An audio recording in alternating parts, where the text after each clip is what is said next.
And we're live. So, welcome to 21st Century Saints live. Way back when we first started to do this, and we would have a guest, they would be sort of lurking in the, you can't see them on screen, and I would ask Alana to, I don't know what's that song, Alana, that you always say, it goes like, and then Alana would start singing this song, and I would hit the button to bring the person on live, while Alana's like mid belting out Celine Dion or something, and every week, and I feel like it just happens again. So that's why Yeah, we because are I was just talking and I live. didn't realise that you'd hit the live button, and suddenly you're like, 3, 2, 1. And I'm like, right, it's time to shut up. So, hi there, viewers. It's great to have you with us again. It's a night where we need you all. I feel like, well, this is a kind of night of processing for me. A night of filling you guys in on stuff. Alana, yeah, updating everyone. We do have a lot to talk about. I'm just So, looking at Doug's comment. You're looking so clear. I wonder why that is, Doug. did we Hmm. tell any of y'all we love Doug? We We do. love Doug, our superhero support. Did you see his first comment? He's saying he was first here. Does he get a prize? He does. He does. Mwah! Thank you, Doug. Yeah, so hi everyone. Before we jump in, because we really want to get jumping in, what do we want to ask everyone to do? Um, First of all, we want you to like, subscribe, come find us on all the social media channels. If you're listening on, used to just be able to hear us on Spotify, and if you were listening to Spotify podcasts, you'd be able to have a wee listen there. Now you get to see us too. We're visual on podcasts when you're watching us back. So lucky all you guys. We're on Twitch. We're on what else? Twitter. Welcome to Twitter Live, people. Welcome to Facebook Live, people. Welcome to our good old YouTube standby, people. Yeah, please hit the subscribe button because it really helps us to keep you in touch with all of the many things that are happening. Okay, what else do we want to ask? People have asked how they can donate. We're still in the process of figuring that out, but while we do, there are some things we would like you to, if you're looking for something to do with your money, let's recommend give some to Mormon Discussions podcast because we want Maven to have a full time job. Give some to Mormon Stories podcast because we really love the new co hosts that are sort of coming. Cara Burrell is amazing. We love you. Marco. So, yeah, support them. And PD accepts tips. I think we do have a tip link up somewhere. Yeah, we have a PayPal link. Yeah, Yeah. we've not really thought too much about that yet. And who else? Nemo the Mormon, of course. Give Nemo the Mormon some love on his YouTube channel. And I think that's all we need for the moment. We are going to ask you to help with something else in the next couple of weeks, but we'll wait to tell you all about that soon. Okay, where are we going to start, Alana? Could we follow Let's up? start at the very beginning. A This is very what good place happens to start. when we mention music around Alana. This is it. We've Uh, opened the cork now. Okay, let's jump right in. Um, Alana, everyone has been talking about last weekend. So, would you like to just, for those who don't know, who have been off planet for a while, what happened last weekend? so, briefly, last weekend, through a lot of thought, a lot of anxiety, a lot of emotion, I made the decision to go to state conference and vote opposed for the prophet and his councillors and the 12 apostles. You voted opposed, I voted opposed. and it um, wasn't something you'd planned to do, right? Well, No, like I had said for months, seeing other people doing it, that I just wish I had the confidence to do it. Like I just didn't think it was something I would ever be able to do. Just with the upbringing in the church, the feeling of judgment, the looks, the stares, the people on TikTok who say that it was just to make it all about me. Sorry, I couldn't help that one.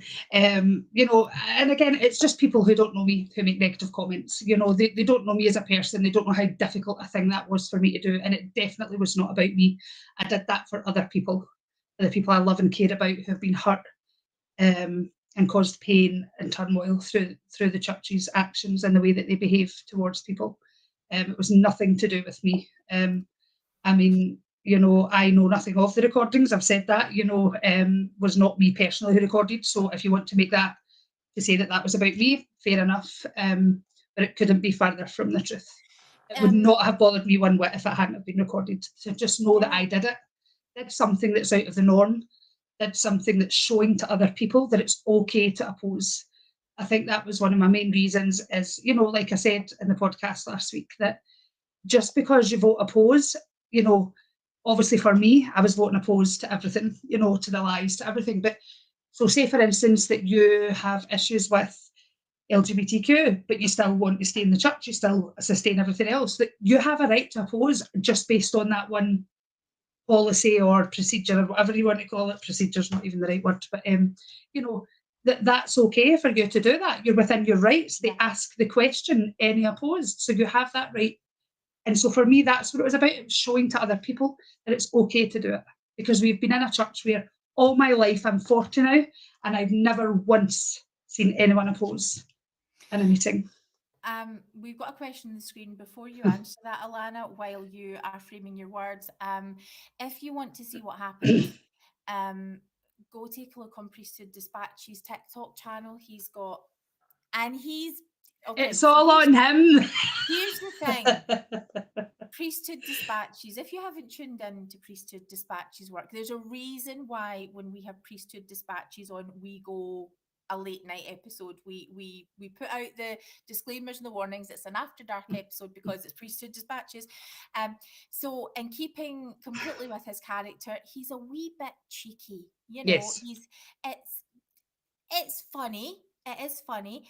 You know, that our poor state president councillor, we love. He was wonderful. Yeah. But you know, it is, But again, it's the lack of expectation there. There's no expectation for anyone to oppose.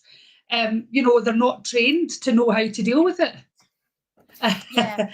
Just in answer to that question, as my spouse a member, I don't have a husband. I'm not married. I'm on my own with a wonderful 8-year-old daughter. So Absolutely. I was engaged at one time, but that's no longer happening. So yes, I'm just little old me here myself. Alana doing it independently, and it inspires. I'm the person with a part member family. Oh, how, or even just saying it, it's just, ooh.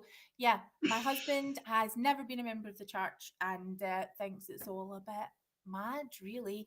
And I agree now. Well, he's not wrong. He's met me. And yeah, so that's, we're going to mention my husband Charlie a little bit tonight. We are going to mention, and for those who see the apology that Priesthood Dispatches just made for his wee bit cheekiness, it, no, he's so not sorry. He loves it. So let's just, well, and we wouldn't have you any other No, way. absolutely not. We love you, PD. Okay. So I wanted to ask you then, to, Can I just make it clear to anyone who's watching, in case you do watch the TikTok, if you haven't already, that PD being his cheeky self put on, I don't know what the proper term is, I say the auto generated subtitles, and they with him being Scottish, it struggles to pick up what he's actually saying, and in that it's the auto generated. Why can't I get my words out today? I think it's because I'm too busy looking at comments. Because it's funny and cringy. Yeah, and we're like, it picks up that he's saying, when I say I oppose, and the shock on his face, it makes it say that he's saying I don't care. Now, please know that he is not saying I don't care. That's the, what's the word again? He cares. Just what are they called again? The subtitles, yeah. Honestly, what is wrong with me tonight? And I promise you, like, this is just, I'm not sozzled or anything. I just can't get my words out. Yeah, so he doesn't say I don't care. He says, he just kind of goes shocked and then he goes, okay, and puts his head down. So please know that he is not saying I don't care. Yeah, he's not. Because if there's anyone in the world who does care, it's him. He's a very, very good man. Yes. And I feel terrible that it's funny, but it is funny. But it is a joke. So yeah, I just don't want people going about thinking he's saying I don't care, because he's not like that at all. That's just I think someone actually said on the comments, for the love of God, can you put those subtitles off? Please fix it. Of course, PD's the background, like, no chance. Because it's funny and it's PD. Okay. Right, anyway, moving on. The point is, it wasn't about you. Absolutely not. Not in any way. Like, I really didn't want to, well, I'm not saying I didn't want to do it, but I was terrified. I was absolutely terrified. I mean, even sitting in that moment, I was like, I'm so scared, or I'm so nervous, I said. And I don't even remember saying that, and that's how consumed by anxiety I was, that I have no recollection of saying that. It's only having seen the little clips that you can hear me saying I'm so nervous. It was not in any way about me. I couldn't care less whether that video went out publicly or not. If I had wanted that video to go out publicly, would I not have put it out there myself? No. If it was about me, but I didn't. Absolutely. And there's the link for the TikTok there. Just shared the link. Thank you. PD's got our back at all times. So yeah, not a big show, not about you. Just no, not at all. And I think the thing for me was, and this is what we're going to come on and talk about, the follow up from that. What's happened in this week since? Because I think one thing that we were able to really make clear was how well handled it was. Okay, certainly, the stake presidency councillor was startled. It wasn't expected for him, but he handled it beautifully. He did. For the most part, most members handled it beautifully. Yeah, I had this expectation of everyone in the whole room turning and looking at me, and that was not the case. There was a select few that I remember. Obviously, I was in this anxiety space, so I only seen certain people, but it wasn't like, I didn't feel like everybody's eyes were on me at all. Yeah. And the conversation that I had outside with the usher who was your bishop was nothing but loving. The member who took it upon himself to come outside didn't know you. No, didn't know me at all. Just to express love for you, and to, most importantly, to express the Saviour's love for you. Beautifully handled. So what's happened in the week since we I guess what we want to know is about what's the state's response been to this? Has your state president been in touch? Have members been bombarding you with hate letters, or what's been happening, and how have you felt? So surprisingly, not. I've had no one from my ward reach out to me, and I'm not surprised by that. I'm not surprised, because part of me, the ward knows, Alana. There was people who were there who knew that it happened. Specifically, one person who I know because I got the glare from them. Not that I would particularly want that person to be reaching out to me, and I know that sounds horrible, but no. So I'm not really surprised. I think just based on like my old bishop, who was so loving about it, you think there's so many other people there who I love dearly and who I grew up around, and who I think even just a wee message to say we care. Even since leaving the church, I've not really had anyone reach out. So it's quite sad, really. But anyway, while we were live last Sunday, I did receive an email. I was swithering whether to say it on the live. I decided not to, just till I processed it myself. So I did have an email from the Secretary of the State President asking me to meet up and giving me some dates. And so I didn't want to reply straight away. I think that was the little bit of stubbornness, could you say, in me? Because I was just like, no, I'm not replying straight away. I'm not going to be like, oh yes, he's emailed. I need to email straight back. I was like, I'm going to do it in my time when I've had time to think and process, and I will email them when I'm ready. So I was still awake this morning around 5ish, I want to say, maybe 5:30, and I sent the email off this morning.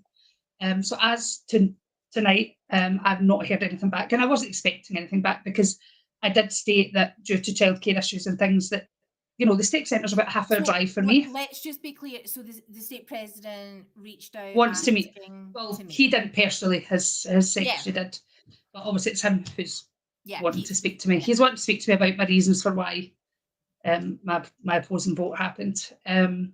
So I just had said due to childcare, and also, it's a half-hour drive. I'm on my own. That would cost me petrol, and time's tough right now. And so I just felt no. It's not to say that I'm making it on my terms, but it's just like, yeah, I am kind of making it on my terms because I'm not able to go to the stake centre on a weeknight. I have my daughter who's got school the next day, and so I've put it out there that we could either do it in my home at the ward building or over Zoom if need be. Let me take you back a little second. So you could, because we talk about everything. Oh my goodness, the things we talk about. So of course we talk about this.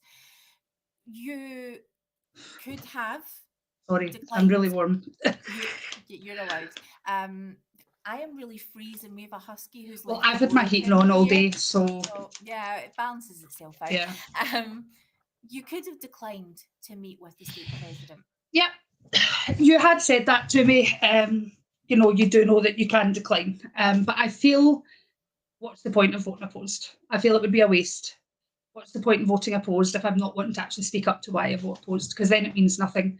I mean, obviously, in the grand scale of things, it doesn't mean much anyway to vote opposed with them, with the church, and one person. But yeah, I just felt that what's the point of me going through all that to just sit and stay silent? Peter's saying your sound's a bit quiet again, Jane. See, I think it sounds fine. Like, I can hear you just fine. Peter just comes on to criticise and make me bad about my microphone. Okay? I was trying to do a podcast voice. Okay, thank you, Peter. I can hear you fine as well. That's the best of it. Like, thank you for having my back as always. Yeah. I think the comment that Sarah makes is a valid one. Often it's people who just don't know what to say, who, what do you do with that? Am I going to say the wrong thing? But the thing is, I think sometimes as members of the church, we overthink things a little bit. Like, I'm not looking for people to congratulate me on my opposing vote or, say that was a courageous thing to do. But even just a little message to say, we still love you, we care about you, just brief. It doesn't need to be complicated.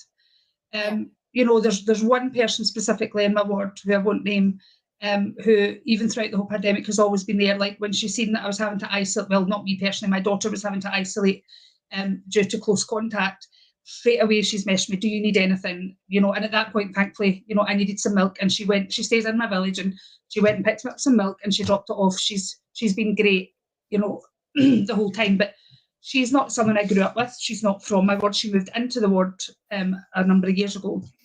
And so that's what hurts more than anything, because these are people who have grown up loving, been around from my whole childhood, people who I've served and who I've given my time to, and just nothing from anyone. I hear you. That's been one of sort of my painful things is, whenever the people that we're talking about are people that you've prayed for every week, that you've served, you've taught their kids, and it hurts. Yeah. So you're meeting with you've agreed to meet. I've agreed to meet with them. I'm just now waiting on a response on what time and dates it's for them. Yeah. And where. So, and he's a really, really good guy. I think that's I'm looking forward to hearing what your experiences are. Yeah. Obviously, I don't really know him that well. I know of him. I've heard good things about him, but I don't really know him, so I can't really comment on how my experience is going to be. I would like to think it'll be an okay experience, but it'll just be the same jargon, really, But yeah, I'm hoping, that it'll be okay. Is this our What? first spammer here that we're getting? Or No, it's I'm hard to just tell, isn't it? so what I'd like to ask you is how has your week been? So you did something huge. What's it been like for you this week? Yeah. So it's been pretty exhausting. I think it's been a lot to process, a lot to take in. I was pleased with how my family took it because I was a bit worried about some of my family members, but they took it really well. Some of them were cheering me because they've been out of the church for a long time. One of them, who's never been a church member, I think said this week, even cried. And yeah, it's been a funny week because not only with what I did, but then with the whole Brad Wilcox stuff coming out, and I've not even watched all of John Dillon's episodes yet, like because I had to take a break from it because I'm just like I can't. I say I can't believe I'm hearing this. Like I'm just horrified. Um, Again, a lot of it is problematic, but again, the whole racism thing really horrified me. Like, yeah, it's been a tough one just with all these different things going on. Obviously, just trying to process things. Yeah, And obviously, I don't keep well myself either. Not to say, oh, poor Alana, but I have fibromyalgia, so I think the last week and a half, 2 weeks, I think I've been at the start of what they call a flare. So I've been pretty sore, my body and stuff, and pretty exhausted. So having all that on top of that has been a bit overwhelming and a bit much. mm, But as Jane always tells me to do, I've been doing a lot of self-care, looking after myself and not overdoing it, which sometimes I can tend to do when in situations like that. I tend to just rush about doing stuff for other mm, people, but I've really tried to take care of myself. yeah. I'm really proud of how you've been handling everything. Really, really proud. Um, Okay, if anyone else has got any questions for Yep, Alana, pop them do up. please pop them up on the chat and we'll share them. But we're going to move forward a little, well, kind of to forwards and back a little bit, because we've got more that we need to talk about. Um, in order for us to do that, I've sort of been considering how much of my background do I want to share. Um, And I mean, I do. I'm very open about everything. My story's pretty much an open book. I think spoke on Sunstone a while back. Do you know what? I might just link you all to the Sunstone podcast where I share my experience and why I stay. Um, I have had a bit of a feeling overwhelmed kind of couple of weeks, and I'd spoken to Alana about it, that we knew when we first started doing this that it can get intense living in this space where it feels like we're constantly having to battle in a place that should be safe. It turns out a lot. It turns out a lot, and our audience understand that, I think, perfectly well. So yeah, I felt like things were just getting a little bit intense, and I was needing to kind of rest a little bit. Um, and I feel like as last weekend happened, we were just sort of recovering from that when we had all of this, oh, that fireside from hell. We will all be tuning in tonight, right, to see what what happens Well, I think next. it's tonight for us, but Tonight for us, yeah, yeah, afternoon for you guys. But yeah, this has been a tough couple of weeks, I guess, is what I'm trying to say. yep. Um, and so I guess I don't have a huge amount of emotional energy to sort of say, well, here's my story and my roots go back to this. I can trace my anxiety back to this formative moment in my childhood. Um, but there are some, I think, relevant things. So I guess the starting point would maybe be, um, I am a child of divorced parents. I never knew my parents being married. From infancy, I was sort of ended up being a very young caregiver for my brother. Um, and I was raised by my two very elderly aunts who were characters, but extremely. dysfunctional. It was a very dysfunctional home, and I mean, I used to just pray for a normal home, a normal family, so that when a couple of missionaries came into my life, who their message was very focused on family and possibilities, and I do remember thinking, why would I want to be with my family forever? But very, very quickly, there was this sort of idealized family vision being presented to me that I just, that's what I wanted, That's what you needed normal. at And the time. yeah, Yeah. yeah. Um, so I feel like that's what I was really responsive to. And not only that, going into a church community who were telling me for really the first time in my life, like, I had a church background. I was a member of the Church of Scotland, and very, very religious. A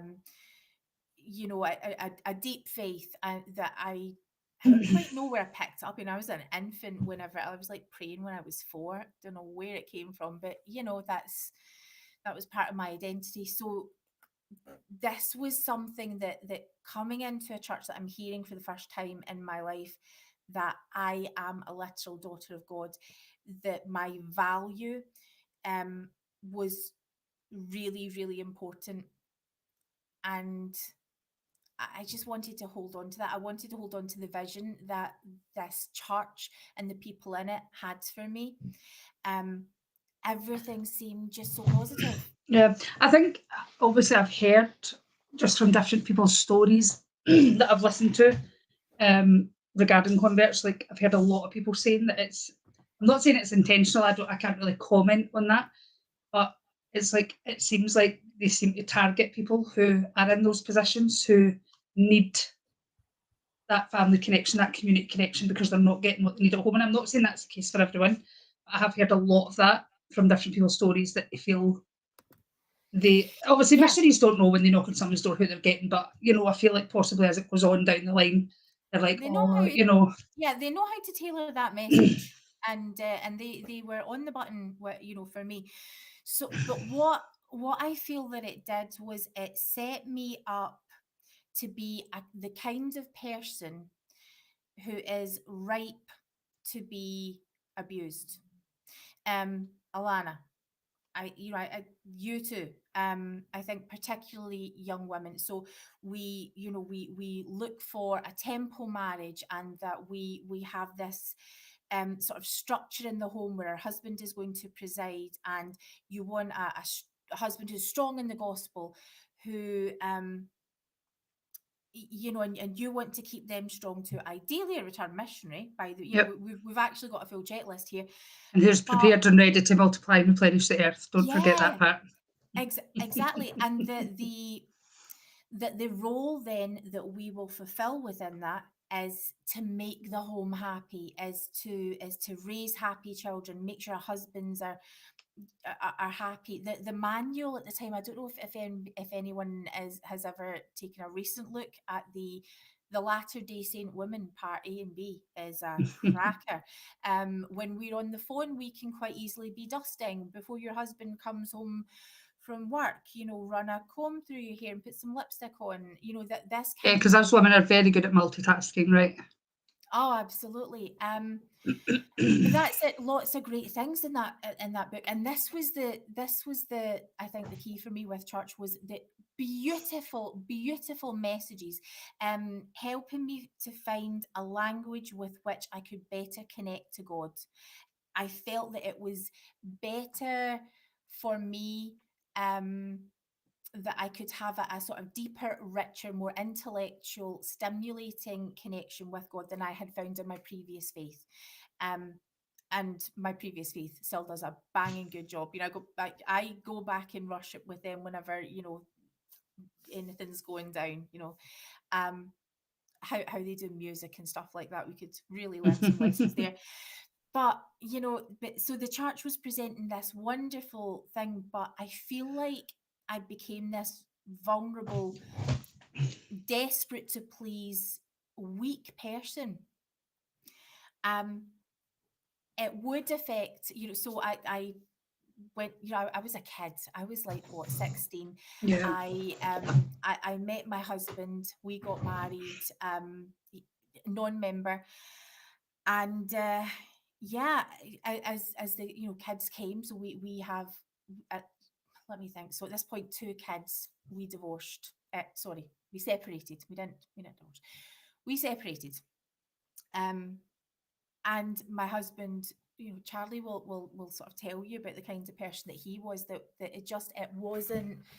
it wasn't what a healthy marriage should be. I wanted to be a doormat, and he was quite happy to have a doormat. It was dysfunctional and slightly abusive, and yeah, so I walked away from my marriage. Me. Um, and we worked it out. We got back together, but we had been apart for a really long time. A good 18 months. Um, we then had another son, and are very happy. But again, the same patterns that we hadn't yet learned to work through. And I'm still not back at church at this point, but those same patterns that we hadn't learned to work through, I was still fundamentally the same doormat who would, I think, panic and feel this need for freedom. And so I would go out and just want to not be a mum, and not do anything sort of dangerous or risky or anything like that. Just be off duty, just get out the house, mix with friends who weren't necessarily supportive of our marriage because they didn't think he treated me very well, and they weren't wrong. So I left. I left for a second time when things got really, really difficult again. And I bring this up partly because it really affected my kids. My kids went through hell. Um, I bring this up because I am accountable for the decisions that I made there. Bring this up because I can see the role that the church played in me trying to live up to a standard of perfectionism. But also, I mainly bring this up because when my marriage being the most important relationship that I have, Alana's still my girl though, the most important. You know, that's my marriage. And if I can, for the good of myself and my kids, and yes, even my husband, walk away from that, please be assured I will walk away from anything that is not right for me. Um, it, I had a similar experience when I was a teenager and had joined the church, and I was put in a position where I had to choose either leave the church or we are throwing you out of the house. And in these two situations, life kind of almost went into slow motion where this is happening to me and I'm kind of disconnected. I'm looking at myself.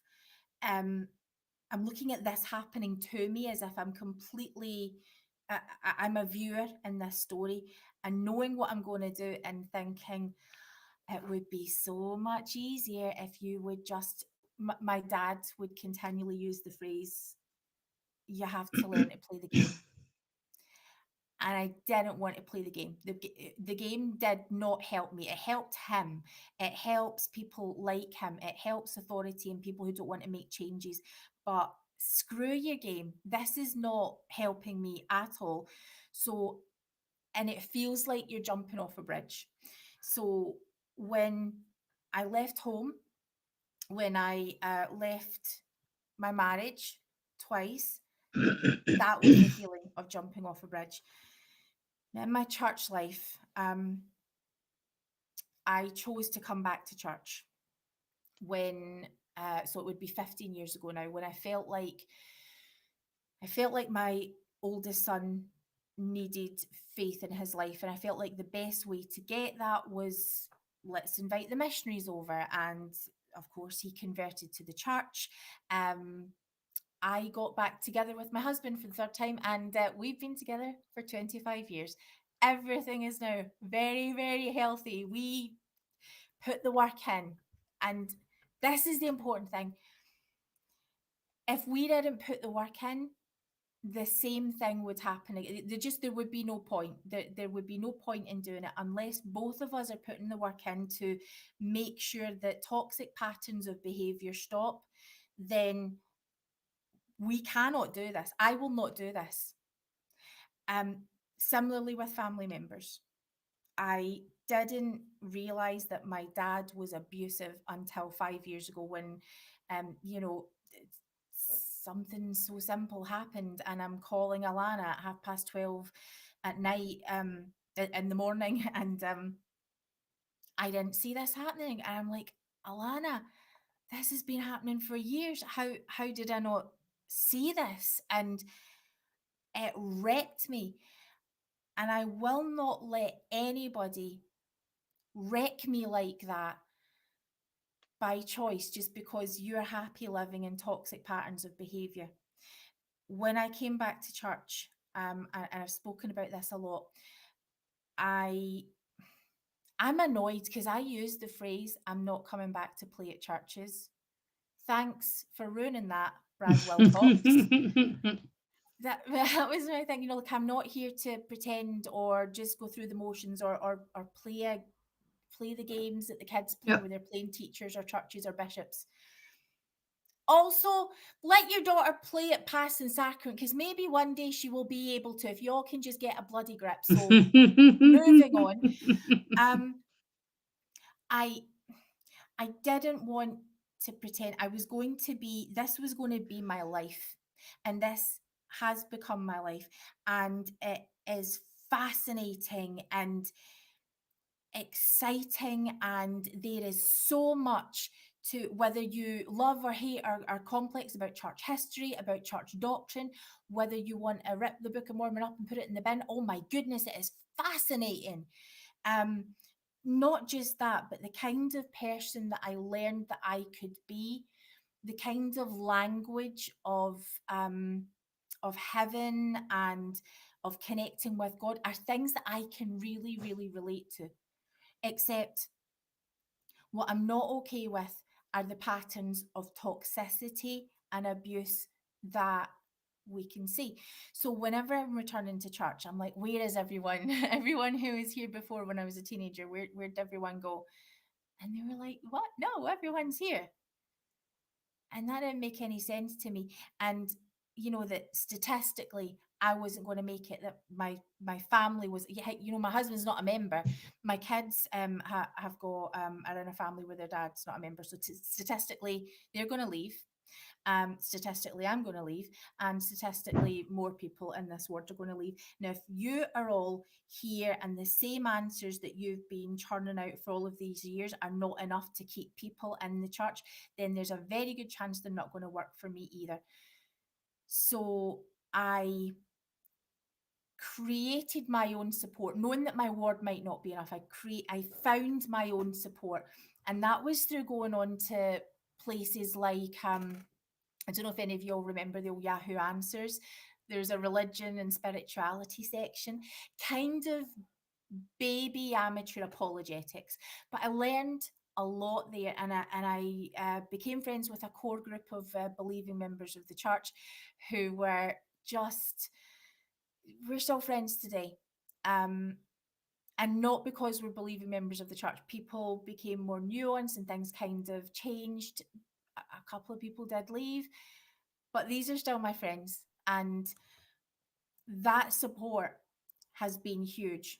So when my Relief Society has been dysfunctional, or when my home teacher is telling me I'm not allowed as a mother to teach my son about the priesthood, I can say I know that's not true. And I know that that's a really problematic thing to say. Um, Funnily enough, he didn't he didn't stay. No judgment call, but he didn't stay to teach my son about the priesthood. Um, some things are my responsibility.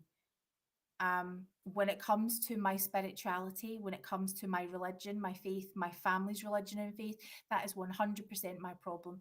And the church fulfills a role in supporting that. But you do not get to tell me something like I can't teach my sons about the priesthood and me be okay with that, because one, it's not true anyway, and two, because who the hell do you think you are? I'm not going to get to say to God at the end of my days, well, my home teacher was supposed to deal with it, but he couldn't because he's not here anymore. So yeah, we missed that. um I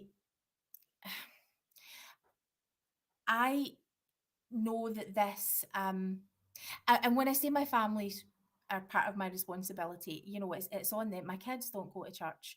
My husband isn't a member of the church, and they are happy. I am happy. It's fantastic. But when I hear things being taught that do not line up with my knowledge of God or my own personal ethics, I reserve the right to say, I know that's not true.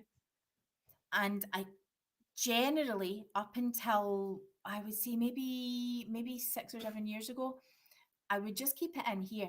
So, a friend, someone that Alana and I both know, way back when I first was coming back out to church, I was being handed a copy. I was reading everything, and somebody had given me their old copy of Mormon Doctrine out, and like, this is bizarre, this stuff is mental.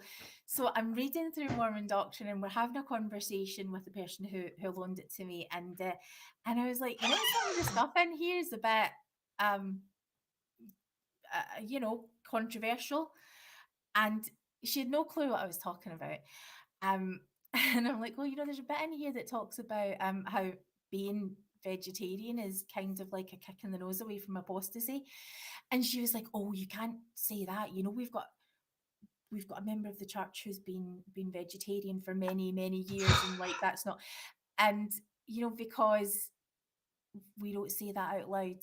And I'm laughing because this is in the book, and of course that's a mental thing to say and would be potentially hurtful to the woman's probably read it herself many years many years ago, but we can't say it out loud.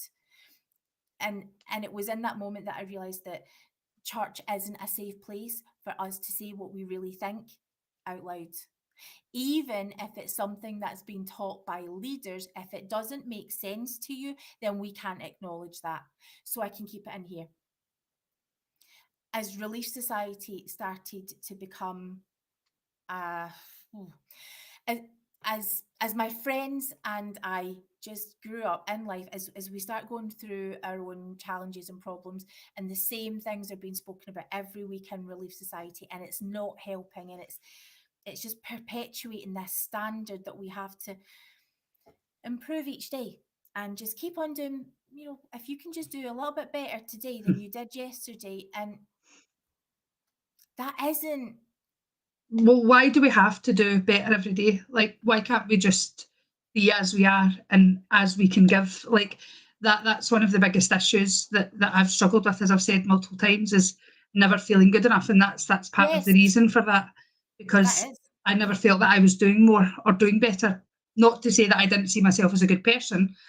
I I knew that I loved people. I cared about people in a way that, even my mum will say, I just wish I could love and care the same way that you do, in the sense of not judging people, like going up and hugging, the homeless person, all these things. And it's not to be boastful, but, I just think, why do we have to do better every day? Why can't we just be as we are? Because, in my opinion, what I'm giving is enough. But they would then say, but that's what we mean, what you can, they always find a way Yeah. around it to make it sound not as, but really, they're saying Mm. this is, you need to do something a bit better every day. But what That if I and can't give that's it. that? What if I can't give that? Yeah, it takes what could be a positive and healthy message. So, Maya Angelou, when we know better, we do better. We have an expectation that we should be learning and, try and be a better human. That's it. That is our goal in life, right? But if it's on constantly on me to do better every day, it's a ladder that I can't climb. It's a ladder that even the Savior doesn't expect me to climb. If where does Jesus come into that equation? Because that's what I go to church to hear about. Mindfulness, after we, so many of us who've left our ward.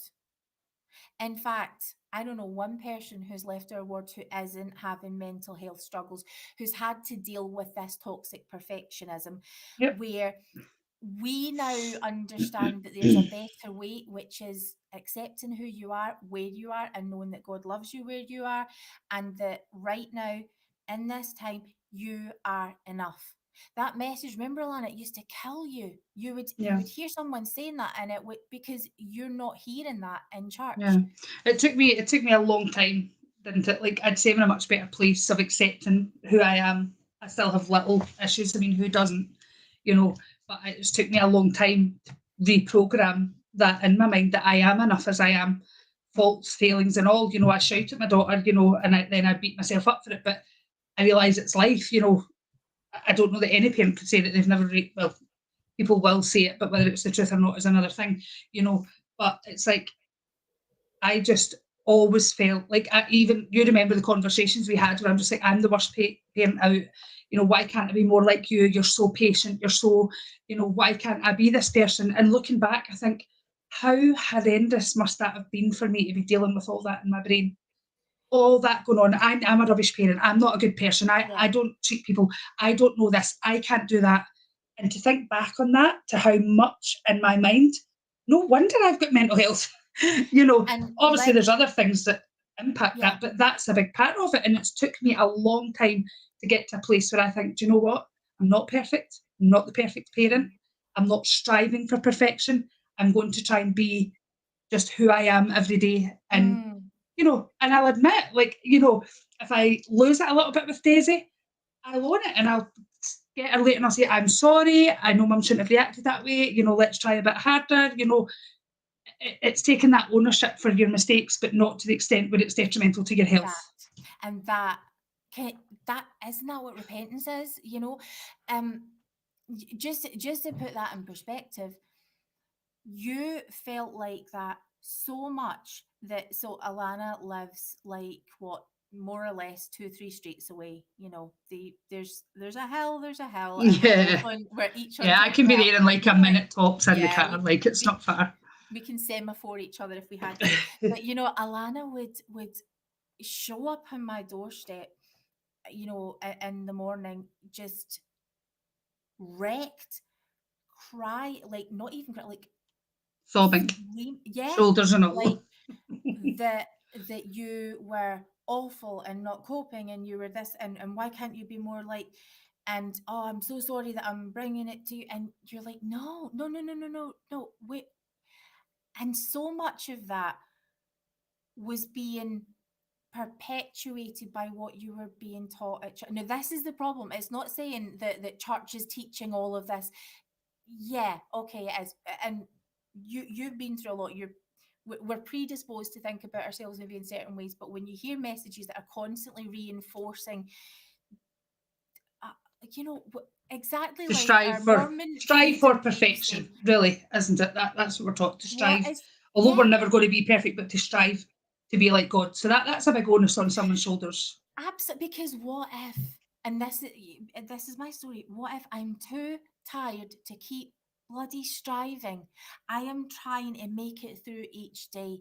I am tired, and the gospel for me is something where I should find peace and rest and confidence that Jesus got it all covered. Um, Thank you, Mormon Freedom Fairy, for that comment. What's the atonement for? If all we do is get better and better and never fail. Um, Again, I don't think intentionally that's the message that the church is teaching, but that is what I would come out every week feeling like. So, what would happen is, and Alana's there with me, we would start having classes where we would realize there was a need to speak up more, and that women were having to leave the classes because it was just so bad. Um, and so we would go out. I would go and join them in the foyer a lot of the time, as would you, Alana. And the spirit was in the foyer. We were able to have real Yeah. I think you conversations. started going out for you a bit before me, but then eventually I realised I can't do this anymore. And before Yeah, you knew it, we were all this out the is foyer and where then it's being asked to go to happening. our classes Yeah, by yeah. grown men. And I was like, I, no, sorry, I'm not. Because I'm like, who are you to tell me where I should be? I'm a grown woman. yeah, exactly. Um, and and so then when we're in the classes, we're realizing, okay, hold on a minute. Even when it's hard, people need to hear it. You've always been, I don't know, I think we both have been good at being open and saying something that maybe might not quite fit the narrative. But I think there was a definite period of time in the ward, because so many of those we loved were struggling, that it was really kicked up a notch, and there's some pushback. People who didn't agree with what we were saying, or needed to justify. An example being, we were talking about how LGBTQ people should be absolutely welcome, and we don't judge. So this is how we're all in agreement that this is how we feel, that LGBTQ people are welcome in our church. And I pointed out that that's really great, and actually I've never felt not welcome in our church, and I think we're really good at that in our ward, except none of them are here, um, which would kind of indicate maybe we've got more to do. That simple thing. And there was a real pushback against that was so hurtful, as people in the ward started to hear that, oh, it's actually all their fault, it's on them. That's because we're doing everything, because we've got it made. It's all on them. Well, I hate to tell you, you're all in for a big wake up call. And I will be standing there laughing at you all. Sorry, but I just have to say it. I'll be laughing at you all when you guys are the ones who have got it wrong. Sorry, I just had to vent that. So yeah, real conversations starting to happen, but you'll know where this goes. When you are one of, what, a couple of people who are, every week you have to be the person who's going to say the hard thing, or you have to redirect it back to real life, or whatever it is, it's exhausting. You're carrying quite a spiritual weight there, um and to always have to be that person, it's a lot. It's a lot to ask. So it affects our mental health.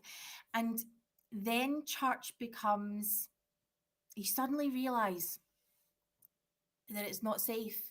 That, was it ever even safe, or was, maybe I'm just tired and I'm just feeling like this now.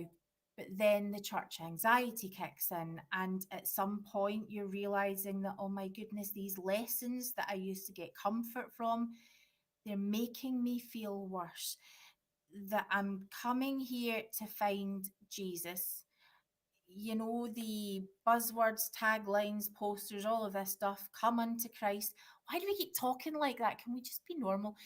If I'm supposed to be able to come to Christ in our church, um, but instead we're hearing this toxic perfectionism, and I'm following the prophet, not following Christ, because we're having to put the I mean, I get what the rhetoric is there, but it becomes a barrier.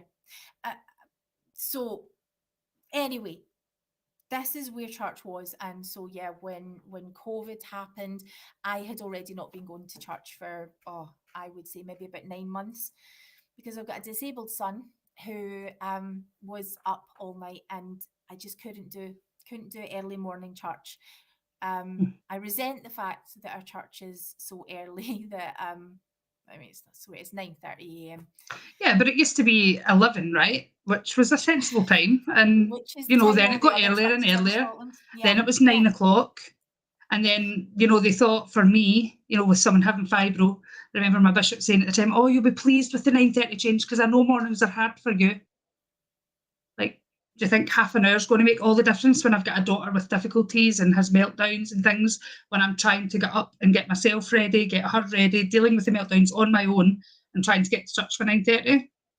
yeah. Yeah, that makes And all the difference. for some people it works, but let me Yeah, just people with be, kids who are older or really young who are up early anyway. What really gets me is that equal weight isn't doesn't have to be given to, every argument. So I really want to be at church. Really want to be. My son actually really wants to be at church too. If our church was held at a time when I could make it, then I would be there. And just something as simple as that. If you don't want, if you're really stuck on it being early in the morning, awesome. But it physically rules me out. We had a lovely sweet sister who, when the time change had been announced, she had said that she won't be able to come because that's the time that her carers come to give her medication. And the reply that she got, and in front of everyone, this was in a fifth Sunday lesson. The reply she got in front of everyone is, "Well, you just have to ask them to come a wee bit earlier then." Now, if Yeah, anybody because it's that understands easy. the care system, yeah, you're effectively having to get night shift staff to cover that period of time, on a Sunday. Um, it's very expensive to do, and it would, even so, it was uncaring. So yeah, so I think there are things that can be done, but yeah, I feel resentful. I feel resentful that I can't get to where I want to be. I feel resentful that it hurts every time I go to church. I feel resentful that I'm doing my absolute best, keeping my covenants in a way that my temple recommend, um, doing everything that I'm supposed to, and I'm still not good enough. And the law around disabilities is that reasonable adaptation must be made. Yep. Just some kind of adaptation would be nice. Just someone remembering would be nice. So yeah, church hurts. Subjects around church hurts. And that's just me. And when you're looking at all of these, my issue had become, what are the barriers to people not being here? You feel unloved, you feel unwelcome, you have had terrible experiences as an LGBTQ youth in our ward. We have to do better. And so what do I need to do to be better?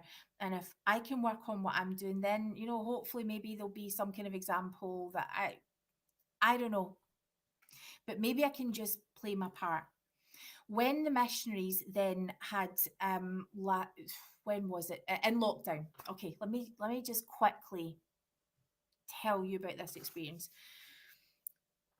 In lockdown, I was so isolated because even, by this point, things felt pretty hopeless for us, not being able to leave the house at all. By this point, when everyone else had come into lockdown, we'd already been isolating for about a year because I couldn't get out.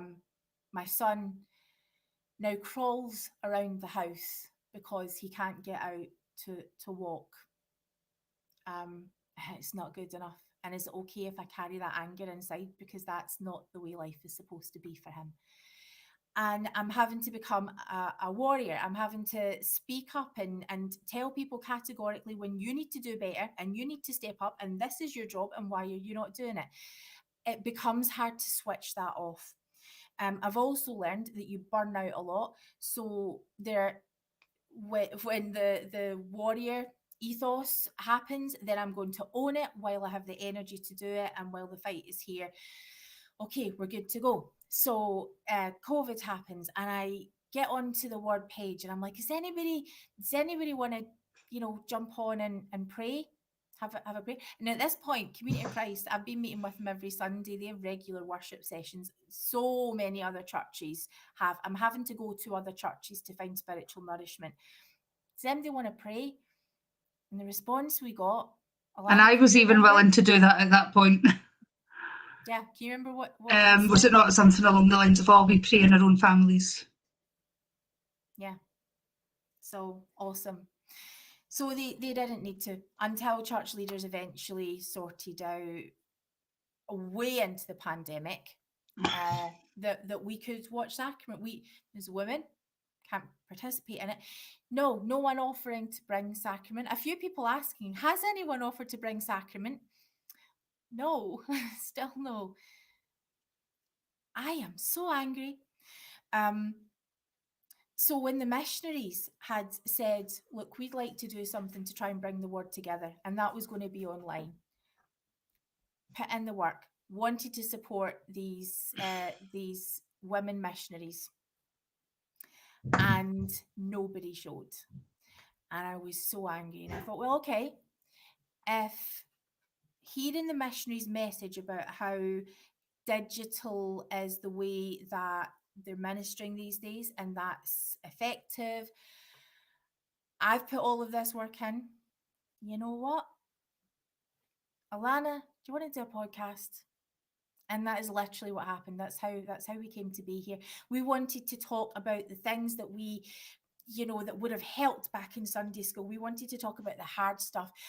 We wanted to talk about the fact that Alana feels like she's stepping away from the church, that I am still, there was this fascinating tension that we could talk about all of this messiness. What do we need to let go of? What could work? What's working? What's not working? Let's talk about the fact that as you are in the world of Mormonism in this day and age, you're going to hear about John Dehlin. John came on the show so that we could show everyone this is who John Dehlin is. It turns out he's not Satan. He's actually a And really, he's really not a nice guy. prophet. He's also not a prophet. What else did we do? We got a bishop with a mohawk to come on and speak to us. We got Papa We've had Oswald, believing members, yeah. yeah, to come and talk about how we need to do better for our LGBTQ brothers and sisters, and beautiful stuff. We talk about the hard stuff. We talk about our pain. We bring everything that is real to here. So, yeah, I want to talk about church last week. So this was the week before state conference. When I went back for the first time, so I think I've mentioned to y'all that our ward is so empty that a whole load of younger people were called from other wards in our state to come and be part of our ward. Our state president asked us not to read anything into that, but we're all thinking human beings, so I'll let you do your own considering about why that would be. That happened around about a year ago. So I was really aware that when I went back to church, it was going to feel weird, but I didn't know if it would be weird because this is me just coming back from COVID, or if it's because there are all of these people that I don't really know. And also there aren't that many people, by the way, just to make it clear, we're probably at pre-pandemic numbers. Like the influx of people hasn't helped. But they would tell you that it has. Or is it something else? So church was, it didn't feel, it felt weird. It felt weird. I got to go today. And it was lovely. It was, and I say even that, though it was testimony meeting. It was a testimony. Okay, testimony meeting is testimony meetings are all weird. Okay, you're going to have to give me that one. Okay, but my first Relief Society in 3 years? Blimmin' hell, it was lovely. Still problematic things being said, still having to be that person who brings in the awkward comment, but it was lovely. It felt like home a little bit, not quite, but it felt like it used to feel a little bit, and that's leading to a little bit of the tension that I feel. So yeah, so back to this past couple of weeks. I want to be circumspect. I want to be careful about what I say, because I don't want to. How do I phrase this? Our bishop asked if he could have a chat with me, and while I feel that it would be, inappropriate to share the blow by blow of what was being spoken about, he did ask to speak about the podcast. Now, last year when he was called, I had we were already doing this podcast, and I had asked for him to go through the tempo recommend questions with me, which we did, and it was lovely, and it's fine. Still have the tempo recommend, so all good. But we did, we did acknowledge, and it was me who brought it up. That the brought the podcast up. We we did acknowledge that at some point, there may be complaints, and if so, that's just have a chat with me. That's totally fine and understandable. We talk about uncomfortable things. This isn't going to be for everyone. Some people are going to have problems with this, and that's absolutely legitimate. Um, so yeah, my bishop had asked if he could speak to me as a follow up, um, and it was lovely. It was a really really nice conversation, but it left me with some things going on. Um, so we agreed that we're going to continue to discuss things. Um, but what's going on is I feel, keeping in mind that our bishop was really, really nice. See, I'm doing it again, Alana. Do you notice? Uh, when I talk to church leaders, suddenly I feel like my spine goes and I feel like I have to justify everything and explain how wonderful and nice everything is before I can then go on and make a broader point. It's okay. You guys get it. We've got a good bishop. We do. We have a good bishop. Oh, he's a lovely man. Lovely man. In The comparison to some that we've had. we've had problems. The effect that the conversation had on me, what the system has created, is me feeling like I, I would like I would like more specifics. So general conversations are all well and good, but if there is an issue with the podcast, I would love it if we were Just say it. specific about what Yeah. that issue is. So, if someone's listening to the podcast and someone has a concern and wants to take that concern to their bishop and have me address that, I'm expecting that concern is made specific. I don't need the who's or the whatever. I mean, that's none of my business. But I can't defend myself, or if I'm being If it's asked to not defend clear what myself. the issue really is, Yeah, exactly. it's Now the other problematic. and this is the more that this is the kind of more important part for me, is that I feel like what it's left me with is I feel like I've got my tempo recommend sort of hanging over my head. So should I clarify that a bit more, or is it okay to just leave it there? I feel like it's sort of almost a dangling carrot. Now, the bishop did not say that, did not, wasn't sort of spelling out anything like that, but that's what I'm left with feeling. That's what this system um, happens. We've got a bishop who's in authority, and we've got me, an ordinary person, and there is a power and authority thing that happens there. Okay, um, I sign up for that. But if it means that I have to be wondering when I answer things, does this mean my tempo recommend might be taken away from me? Or should I phrase it in this kind of way so that I am I going to soften my language because I'm worried about my tempo recommend? Now, here's the thing. I am accountable to God. I'm accountable to my own integrity, to those that I love, um, and those for whom I've got a responsibility.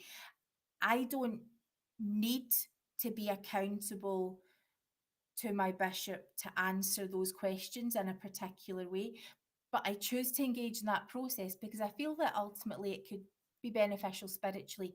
Until this week, when it didn't feel like it was beneficial, it felt like it was more, something that I have to carry as part of my mental health. Until this past 2 weeks, and me saying that this has been a really draining couple of weeks. Well, there we go, as we explore it. this is the reason why, because I feel like I'm carrying this burden of someone else's unclear problem or issue. And, here's the temple recommend. So I made a decision, and I thought what I might want to do is maybe hand my temple recommend back. And you guys all know how I feel about why have we not got a temple in Scotland and things like that. And I'm considering this and like, oh my goodness, typical. What will happen is they'll announce a temple in Scotland, and I won't be able to fully rejoice because I'll have no temple recommend. And you did that to yourself, Jane. No one's taken it away from you. What are you thinking? Until I realised when I go back to the temple, I would be completely alone. That my LGBTQ child can't go to the temple. That my LGBTQ friends can't go to the temple. Alana, you won't be there with me. We were there 3 years ago, together, and it was messy and complicated, and you weren't sure how you felt. We were there together, and it was sacred and holy, and we had the best time ever. And all that messiness and complexity, and not knowing how you had to feel about everything. You won't be there. And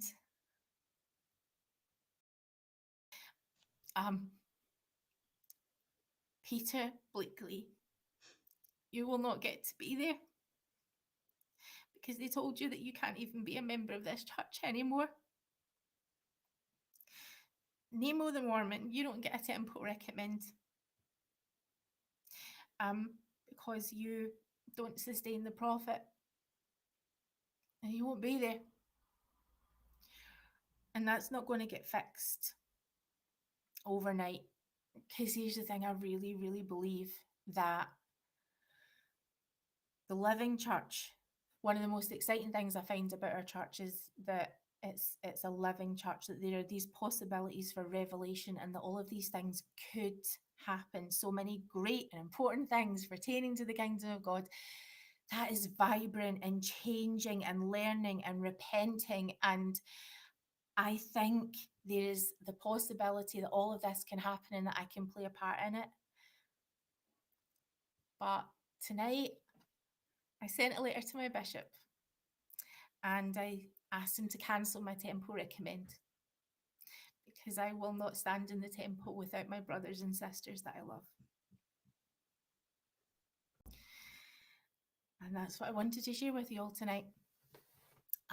Those of you who hold a temple recommend and hold it dear, I am thankful for you, and I want you to remember, I was really torn about this choice. I want you to remember that you have this incredible opportunity. You go, you serve, you do wonderful things. You remember that you carry our hopes and dreams with you, that as you stand in the temple, that you'll be able to call upon the powers of heaven.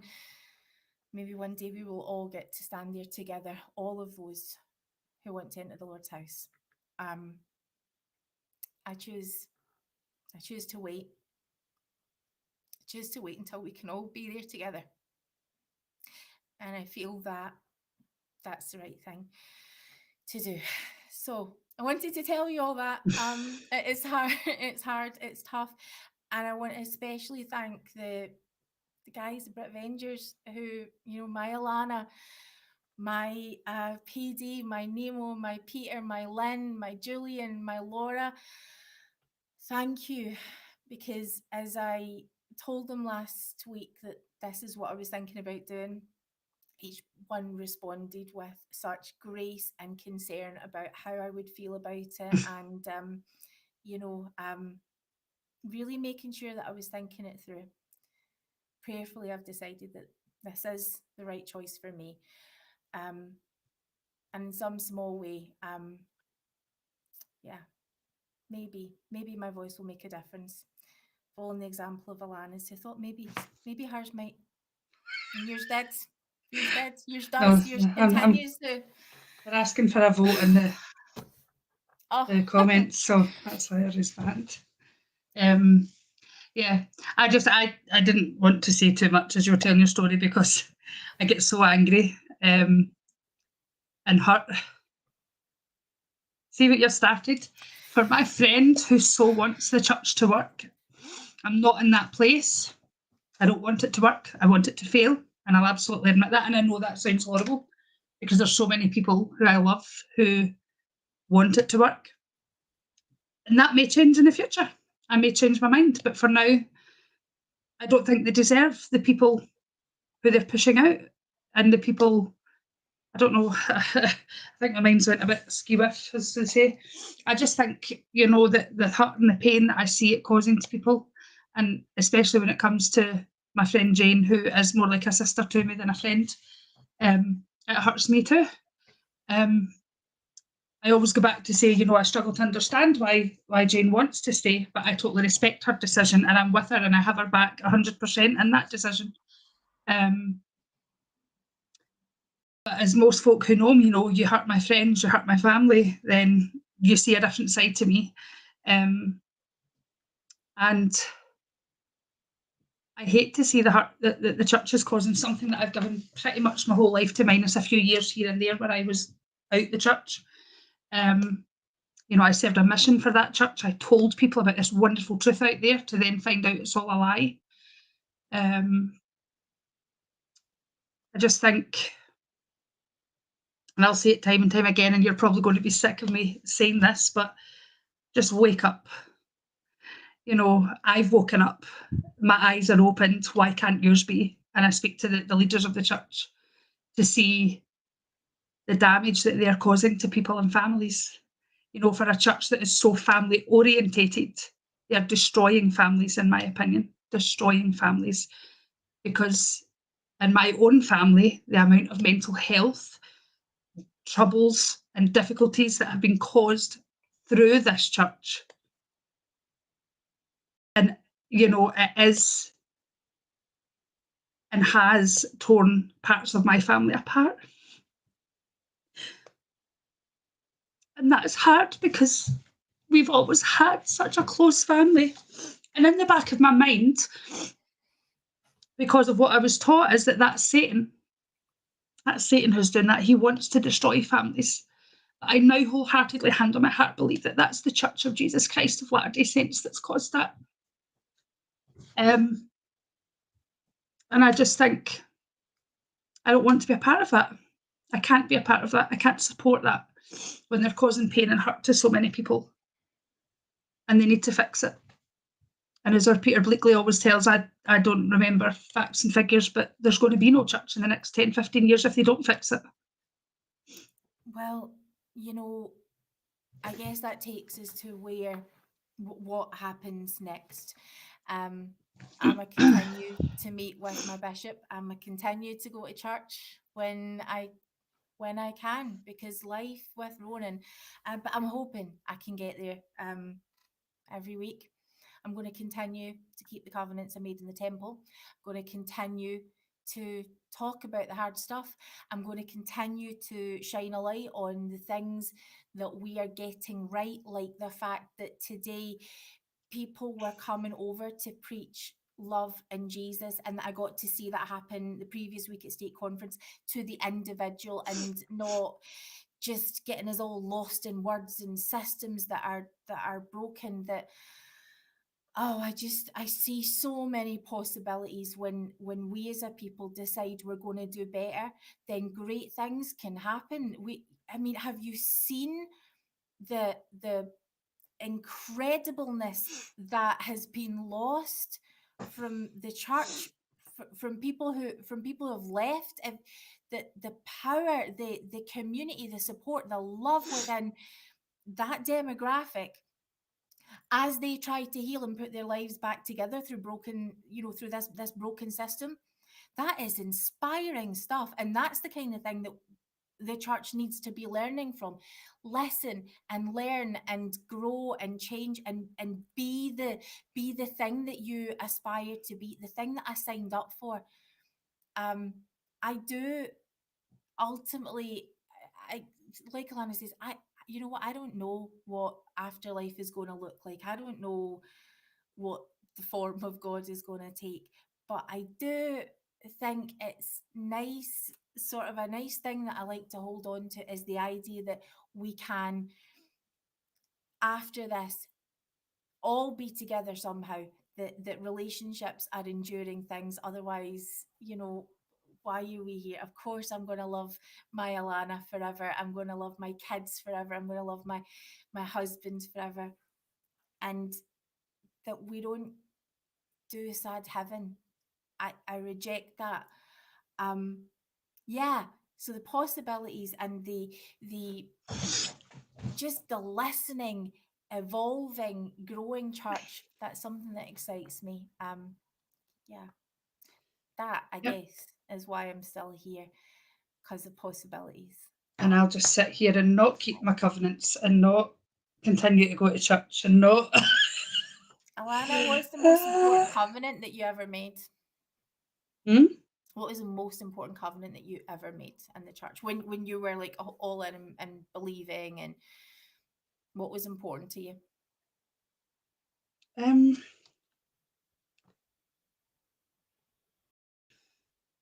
I would say, again, I always say I was never the full TBM, so I don't really know Yeah. that I fully understood.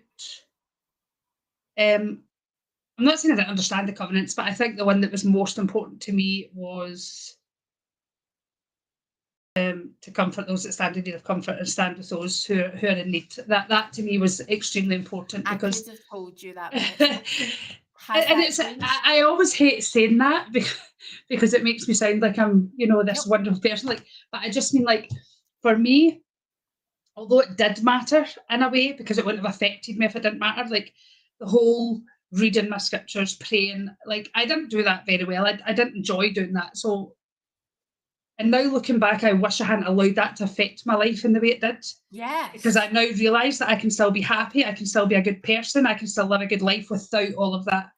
As I always say, I don't necessarily pray to God on my knees the way that, people, oh, my feet don't hit the floor before I get out of bed in the morning. Like, come on, mate, get a grip. Like, really? And that's then why this guilt hits you because you think, look at them, they're doing so well. And so, but I've always said it, and I'll say it probably till the day I die, is that if there is Jesus out there, for those who are maybe new, my position on that, like when I first left church just at lockdown, I still believed in God, I still believe in Jesus. I've kind of left it alone for a while because I'm not ready to deal with it, but I'm kind of in the place where I'm just not sure if I believe in the God and Jesus as in we're taught through the church. Mm. I would like to believe there's something out there. I have seen things happen in my life. I have a few stories. I may decide to share them. I guess you could say a miracle with one thing that happened. Looking back, I don't know how it happened. Was it just coincidence? I don't know. But I look at my daughter as well, and I think surely there's got to be something there. Just based upon what I was taught in my life. But for me, Jesus was love. Jesus was compassion. Jesus was non-judgmental. He was understanding. Now, I judge people. I do. Not Jane would probably disagree with that to a certain degree. He does Um, not. but to a degree we do. The But least when I say judgmental judge person. people, I I feel don't I the don't same. judge people who are in a life cycle of drugs or alcohol or things. I tend to see the other side of that and always think, that could be me tomorrow, that could be a member of my family tomorrow. So who am I to judge those people or based on their life choices? So anyway, this is a long story to get to a point. That basically I see who Jesus was and what he stood for. And so I believe I don't need all these covenants. I don't need to live sin free in the eyes of the church. I don't believe that Jesus will turn me away when I knock on that door one day. Because what I do in my life is care for people and love people and help people. And for me, that's what it's about. It's about the things that we do for others and not so much about the technical things, so to speak, of the praying, the studying, Amen. none of that matters if you're not being Christ-like, in my opinion. Totally agree. And people that are doing that every day, morning, noon, and night, are can still be, not Christian. And Christianity, I think whenever you go through the whole mental health place where you get to just accept things as they are, you're okay with not knowing. You're okay with if these things aren't real and tangible, and there's some other better way, whether secular Buddhism is fascinating. There's so many interesting paths out there that are wonderful, and that's okay. I guess the point I'm making is that if anyone were to accuse you of forsaking your covenants, that no one could accuse you of forsaking that, the most important covenant that you made, the one that is integral to who you are. That is hysterical. Did you nearly fall off your seat? No, it's my something just popped up my computer screen. I'm like, whoa, what's happening? Is that a sign? Is that a sign? Hallelujah. So yeah, do you know what? That's where we are, accepting of where we are right now, and letting the possibilities happen, and focusing on relationships and all of those good things.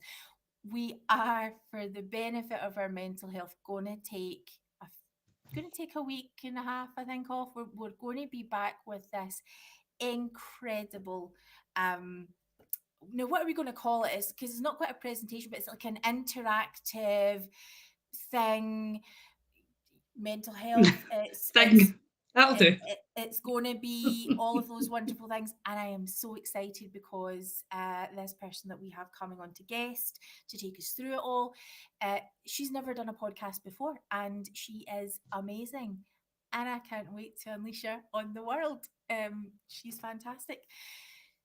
So, with that, friends, thank you for sitting with us in this really messy, complex space. Thank you for all of the support that you show to us. Please like, follow, share if there's someone that you feel could benefit from this message. And we want to bless all of your journeys, wherever they take you.